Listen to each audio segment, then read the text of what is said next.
And we're on the prowl. Hello and welcome to this week's edition of On the Prowl, the Daily Princetonian's weekly sports telecast. My name is Vikram and I'm executive editor for sports. Right here we've got Gabe Debenedetti, associate editor for sports. Hello, Gabe. Hey, Vikram.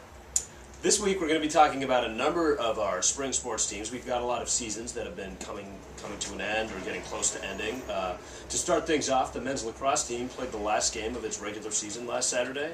The Tigers played Cornell on ESPNU in a rematch of last year's NCAA quarterfinal game, which Princeton lost. What happened this year, Gabe? Same story, Vikram. Sadly, the men's lacrosse team just missed out on a chance to have really an epic comeback, but ultimately fell to Cornell, setting them up in a four-way tie for the Ivy League championship. With 4 out of the 7 teams tied for the championship, which means that most of the teams in the Ivy League were Ivy League champions this year. This is a very weird setup, having 4 champions in a 7-team league. But indeed, Princeton was actually down 9-3 early in the fourth quarter and sort of woke up. And after they woke up, they scored goals in bunches and closed the gap to 10-9, and actually had the last possession of the game, but were unable to score and time ran out. And that was it, 10-9, a loss, and this is the 3rd loss to Cornell now in the last 2 years. Tigers will get another chance, though, with the inaugural Ivy League tournament starting this weekend. It'll be hosted by Cornell. On Friday night, Princeton will play Yale in the first round, and if they were to beat Yale, they will play the winner of the Cornell versus Brown game. Right, and you've got to think that that's going to be Cornell, playing in Cornell. Playing in Cornell, probably. Brown's a very good team, another co-Ivy League champion. Right. But Cornell-Princeton is really the game that everyone's looking forward to. They can't look past Yale. Yale is a very tough squad. Right. But Princeton-Cornell would really be something to look forward to. Definitely. I'm sure the players on our Tiger team would love another shot at Cornell. Moving on, the women's lacrosse team played in its version of the Ivy League tournament this weekend. They headed down to Penn and played Penn in the first round and lost. Yeah, Penn is one of the national powerhouses, and sadly, this just wasn't Princeton's year. It was good news that that the team was able to make the Ivy League tournament in the end. But as the 4th seed in the tournament, playing against a very powerful Penn squad, they just weren't able to pull it out. Penn ended up winning the tournament and will be among the top few teams in the NCAA tournament later on. Definitely, Penn always a tough team, tough out. Moving on. The men's track and field team and women's track and field team will take part in the Ivy League heptagonal championships this weekend. This is a big weekend for both teams.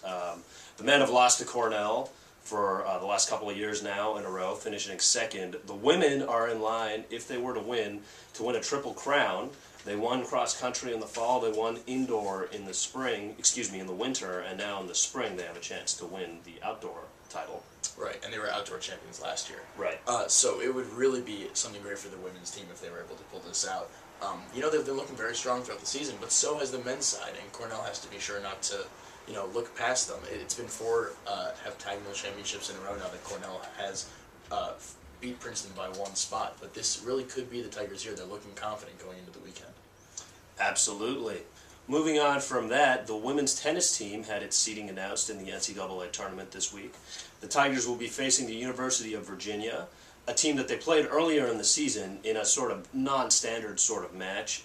They played 8 singles matches against the Cavaliers and split them 4-4.